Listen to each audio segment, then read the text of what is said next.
In 2018, I made a reaction video about the movie Saturday Night Fever.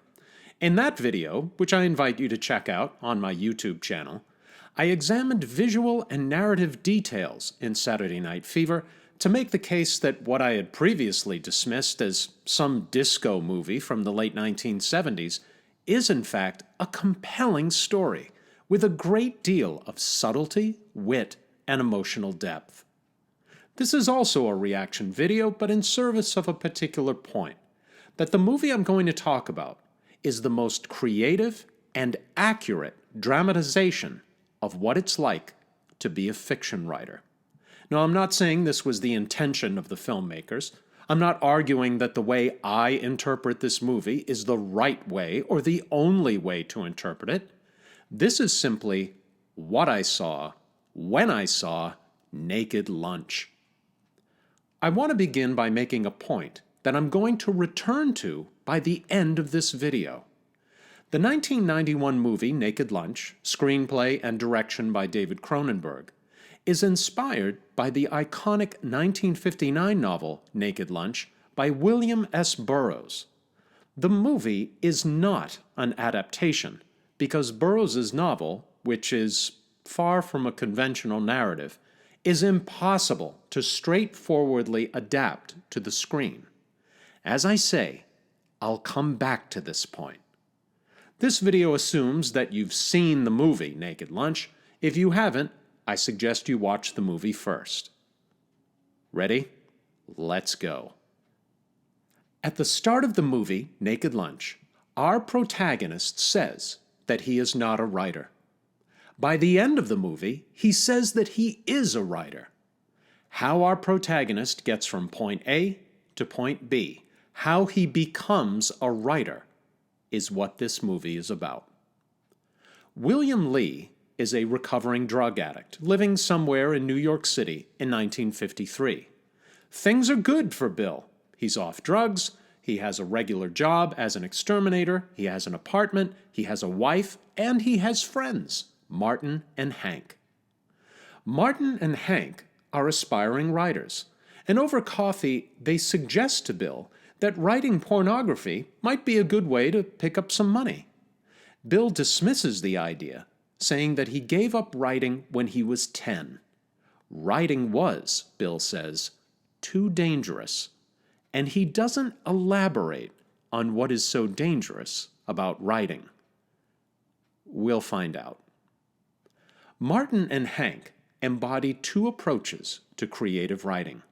Hank is a disciple of the maxim, first thought, best thought, while Martin has an almost obsessive need to revise, to find the perfect word. In this scene, Bill physically positions himself between Martin and Hank, in the interzone, if you will, between the two.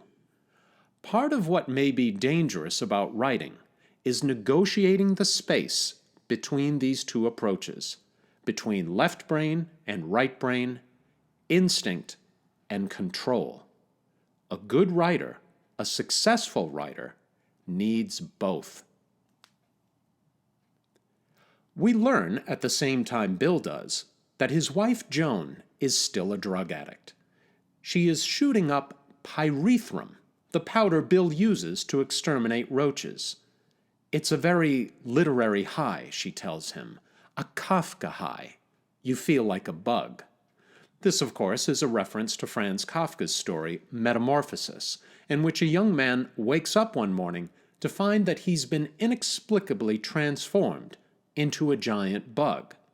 Now, there's some dispute as to what kind of bug he changes into. Some translations have it as a cockroach, while others contend he becomes some kind of beetle. Bill Lee himself will undergo a metamorphosis in this movie, from non-writer to writer.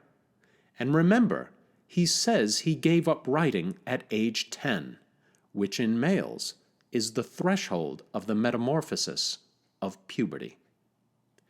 Joan encourages Bill to try ingesting pyrethrum himself, which he does, and he doesn't seem to need much convincing. Maybe Bill wants to feel closer to his wife, who seems to only care about getting high, or maybe he himself is bored or curious or has an inner urge for a fix. Regardless, from the moment Bill tries pyrethrum, we can no longer be certain that anything that happens in this movie is actually happening. From here on in, we are between reality and hallucination, between fact and invention, in the interzone between the world as the writer finds it and the world as the writer makes it. Bill's case officer tells him that Interzone Incorporated is an organization based in Interzone, a port in North Africa, a refuge, he says, for the mongrel scum of the world. Now that sounds a lot like Casablanca, the fictional Casablanca of the movies. Because there is no actual place in our real world called Interzone, but there is a place called Africa, Interzone is a fiction grounded in reality. But because we cannot be sure of the reality of anything in this movie once Bill Lee takes pyrethrum, Interzone, in this movie, may not be an actual place. It may be a state of mind, a dimension of existence. Perhaps Bill Lee, in the reality of this movie, shot and killed his wife and lit out for North Africa. Or maybe Bill just left his wife, imagined that he shot her in a fantasy of finality, and is still living in New York City, but in a different dimension of perception. We, the viewers of the movie, do not know, and that puts us in an interzone between certainty and uncertainty. Note that at the start of the movie, a title card tells us we are in New York City in the year 1953, but when Bill arrives in Interzone, there is no title card telling us Interzone, North Africa. If there's no title card, I submit that we haven't left New York City. When Bill and Eve Cloquet have breakfast together in Interzone, the scenery in the windows behind them suggests that they are overlooking Central Park. When they are driving in Eve's car at night, they pass what looks like Middle Eastern people, and then the entrance to a New York City subway. When Bill visits the Frosts' home, he says it looks like a restaurant he knows in New York City. This fits into a larger pattern of elements from the real world popping up in what appears to be a fictional world. We see that Bill confuses a syringe with his ticket to Interzone, and a collection of pills in a pillowcase to be the mangled remains of a writing machine. The voice of Bill's co-worker Edward at the extermination company is the voice of his case officer. The detectives Hauser and O'Brien resurface as the guards at the border of Annexia. The young Kiki appears in the bar in New York and again in Interzone. Dr. Benway has an office in Manhattan, but also appears in Interzone. And of course, we have the two Jones. This is a dramatization of what happens all the time in the act of writing fiction. Actual people and events turn up in the fictional world, in novels, in short stories, and plays, with different roles, different personalities, and different names. So it may not matter whether we are really in New York City or in North Africa. To borrow a line from Ernest Hemingway, the naked lunch is a movable feast. The fiction writer takes life, subjects it to a metamorphosis of fictionalization, and in so doing brings something new to life. Something new is made. After Bill Lee has his first encounter with his case officer, whom he kills, he hurries home to Joan and tells her that they have to get out of town. "We've been made," he tells her. The movie Naked Lunch has many film noir elements in it, in visuals and in dialogue, but we shouldn't overlook this remark from Bill. To be made is to have your cover blown. That is, people find out who and what you are. I submit that in Bill's case, he's been made by the insect agents of control in the respect that he's been identified as a writer, posing as an ordinary Joe. This is what fiction writers do. They go undercover in their daily lives to gather observations, perceptions, and experience to write about. If such writers are made, outed as writers, then the people around them may act differently, either becoming more guarded or more extravagant, knowing that they may end up metamorphosed in a short story or a novel. That's one of the dangerous aspects of being a writer and knowing a writer. According to the case officer, Joan Lee's cover is her identity as Bill Lee's wife. She is, so the case officer says, a giant centipede working for Interzone Incorporated.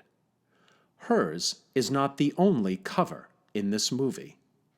Fidelia's cover is being a housemaid for Tom and Joan Frost, when really she is a witch and the head of a coven.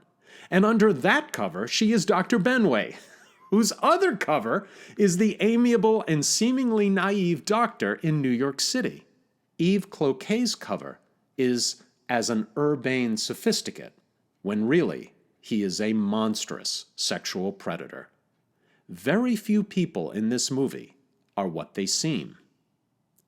Remember Joan Lee saying that ingesting pyrethrum produces a literary high, which she defines as feeling like a bug? A bug is also part of an undercover agent's arsenal. A bug is a mechanical device, allowing you to listen in on and possibly record other people's conversation. This is what fiction writers do all the time. They listen, they record, then they turn what they hear into writing. That is the literary high, being a bug. As the movie Naked Lunch progresses, it becomes more like a film noir movie whose plot is very hard to follow. We may struggle to make sense of who or what mugwumps are, what the black meat is, and who's producing it, and where Dr. Benway fits into all of this. All this may be the result of Bill Lee's increasing drug addiction and hallucinations, but I think on a deeper level, this is a dramatization of fiction writing playing a more dominant role in his life and his conception of who he is. Seeing yourself as an agent obligated to file reports about a vast international drug conspiracy is certainly more interesting than seeing yourself as a lowly exterminator who punches the clock day after day after day. And yet, there is something dangerous about writing. The more inventive and creative a fictional world becomes, the closer it can get to deep and painful truths. The more that Bill writes, the more that he writes reports for control that eventually become chapters in a novel called Naked Lunch, the more that certain aspects of his personality emerge, most notably his bisexuality. Early on in the movie, the young man whom we will know in Interzone as Kiki asks Bill Lee if he is a faggot. Bill is evasive. He's not a faggot by nature, he says, but then he allows, I wouldn't say faggot, but circumstances have forced me to consider the possibility. Later in Interzone, over breakfast with Yves Cloquet, whose very name suggests evening and a cloak of disguise, Bill says that the Lees have always been a family of perverts. He tells the story of Bobo, a local drag queen who meets an ugly end. By the end of the movie, we see Bill in a loving embrace with Kiki, and there is no embarrassment, no anxiety over being attracted to him as well as to Joan Frost. The more Bill writes, the more what is within comes out.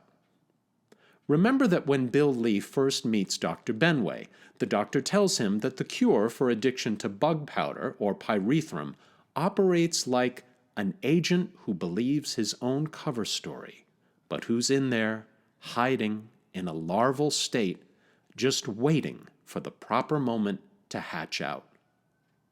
This connects with the story Bill tells later of the talking anus, an inner voice, an inner urge that slowly takes over the body. The anus needs to be heard. What is writing but a need to be heard?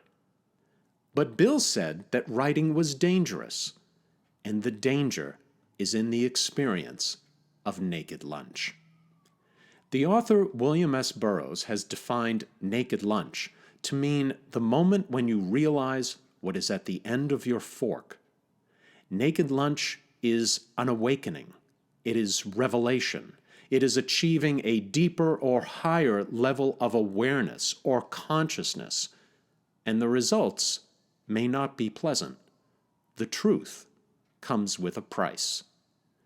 Bill Lee goes through a lot in this movie, but he only cries twice. Once in the marketplace, when the sight of a centipede on a stick inspires some kind of revulsion in him, the awareness of naked lunch, and again at the very end of the movie.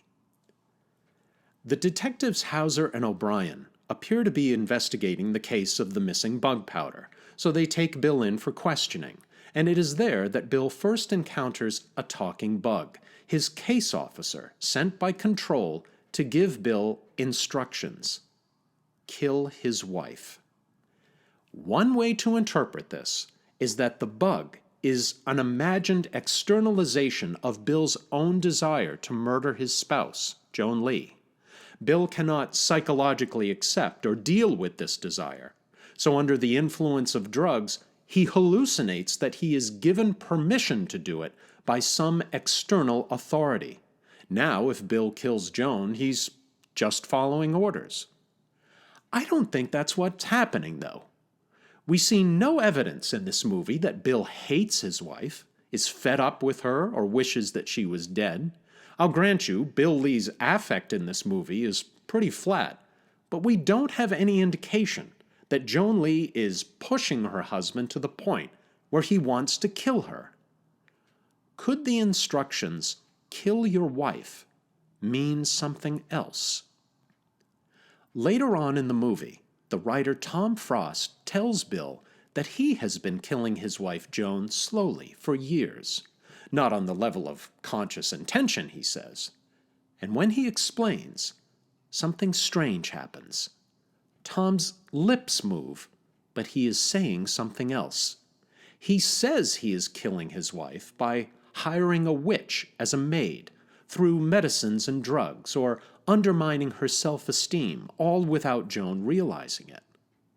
Bill appears amused by this, and I would argue that his reaction arises from his discovery, as someone developing their abilities as a writer, that he can read and interpret the subtext of what people are saying and doing.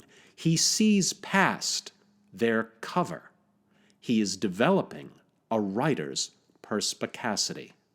I would say further that when Tom Frost says he's been killing his wife, what he really means is that he's been writing about her. How is writing about someone killing them? Now, I'm interrupting my own video with a brief public service announcement. I happen to have an MFA in creative writing, and I write fiction when I'm not making videos like this. When I say that Naked Lunch is the best movie I know about what it's like to be a fiction writer, I'm speaking metaphorically. I am not suggesting that fiction writers need to take drugs, abandon their jobs, shoot their wives, and embark on some kind of hallucinogenic dark night of the soul. None of that nurtures creativity or productivity or makes you more of a writer. Now, that point to some people may be obvious, But other people who seek to emulate the writer's persona of, say, Hunter S. Thompson or Ernest Hemingway may cling to an outdated, discredited notion that drugs and alcohol help a writer with his or her craft. They most definitely do not. And on that point, I refer you to an excellent book called The Thirsty Muse by Tom Dardis. I believe it is true that writing with creativity and insight involves an altering of one's perception or even consciousness, but there are ways to achieve that without narcotics or alcohol. As Tom Dardis argues in his book, the more heavily writers such as Eugene O'Neill, William Faulkner, Ernest Hemingway, and F. Scott Fitzgerald became abusers of alcohol, the worse their writing became. Okay, back to Naked Lunch. The movie Naked Lunch has several scenes that are disturbing visually, but none more so than when Bill Lee and Joan engage in their William Tell routine. Some background here. William Tell is a folk hero from Switzerland, an expert marksman with a crossbow. When William Tell refuses to bow before a wicked overlord, he is compelled to shoot an arrow into an apple placed atop the head of his own son. He makes the shot. In real life, in 1951, the author William S. Burroughs was charged with shooting and killing his wife, whose name was Joan Vollmer. The shooting took place in Mexico City, and Burroughs gave conflicting accounts as to what happened. He either dropped his handgun, which discharged and killed his wife, or he and his wife were engaging in what they saw as a party trick, where Burroughs would shoot a glass off of Joan Vollmer's head. Burroughs escaped custody in Mexico and never did any jail time for the death of his wife, which may or may not have been an accident. If we believe that author William S. Burroughs murdered his wife in real life, we may believe what we see in the movie Naked Lunch, that Bill Lee murders Joan. But let's look at what happens in the movie. After Bill Lee goes to see Dr. Benway to obtain a remedy for his addiction to bug powder, he comes home to his apartment to find that Joan is having sex with Hank, while Martin watches and reads his poetry. Seeing this, Bill does not react as a normal husband would.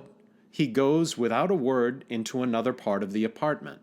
Maybe Bill has walked in on this kind of scene before. Maybe he thinks he's hallucinating, or maybe he is totally cut off from his inner emotional life. We do not know. Joan comes into the bedroom and apologizes, rather half-heartedly, saying that she and Hank were bored and that neither of them achieved sexual climax. An ordinary husband might be doubly offended by this, to know that his wife pursues adultery with such indifference and nonchalance. But again, Bill doesn't get angry, and he doesn't say that he's hurt. He merely says, "I think it's time for our William Tell routine." Joan evidently knows what he means by this, because she stands erect and puts a drinking glass on her head. Bill aims, shoots, and by all appearances, Joan is dead. And I say appearances for a reason. In this scene, Bill refers to the William Tell routine as if he and Joan have done this before. All Bill has to do is say the words William Tell routine, and Joan obediently puts the glass on her head. If this scene were taking place in the real world, this would be an insanely dangerous thing to do. Even if you hit the glass, it would shatter and probably injure Joan's scalp or her face. Sitting at the vanity, Bill cannot be more than 6 feet from Joan, but he misses the glass entirely. Now, maybe he is a terrible shot. I'm not a ballistics expert, but if Joan is that close to Bill, and he shoots her in the head with what looks like a 32mm pistol, I would think the bullet would go straight through her skull and through the window behind her, and we'd hear the sound of breaking glass. We do not. I question whether Bill Lee, in this movie, kills his wife at all. stay with me on this. We see this scene once before Bill even buys a typewriter, and we see it again at the end of the movie. At the end of the movie, Bill Lee is driving a vehicle that looks like a cross between a bus and a tank. It's an in-between vehicle with a vaguely beetle-like curve to its body. Bill arrives at the border of a territory called Annexia. The two guards ask Bill what his business is, and Bill replies that he's a writer. As proof, he shows the guards a pen, but the guards are unsatisfied. They demand that Bill Lee show them that he is a writer. "Write something," they say. Whereupon Bill Lee turns to Joan Frost, who is asleep behind him. She is bleary-eyed and disheveled, looking very much like Joan Lee. Bill tells her, "We're almost there," and he adds, "It's time for our William Tell routine." As obediently as Joan Lee, Joan Frost puts the glass atop her head, and Bill shoots her. We see Joan collapse, and the guards tell Bill, "Welcome to Annexia," and there are tears in Bill's eyes. We do not know if these are tears of sadness, tears of happiness, or the cathartic release that comes with the realization of naked lunch, the truth of things. The word annex as a verb has two meanings. It can mean to append something to a document, or it could mean to appropriate something for oneself. In the act of writing, writers do both. Writers appropriate for themselves experience, sensations, observations, either their own or someone else's, and they put them into their creative writing. Thus, annexing it, they annex words to a document. They add something to a document. Now let's be clear.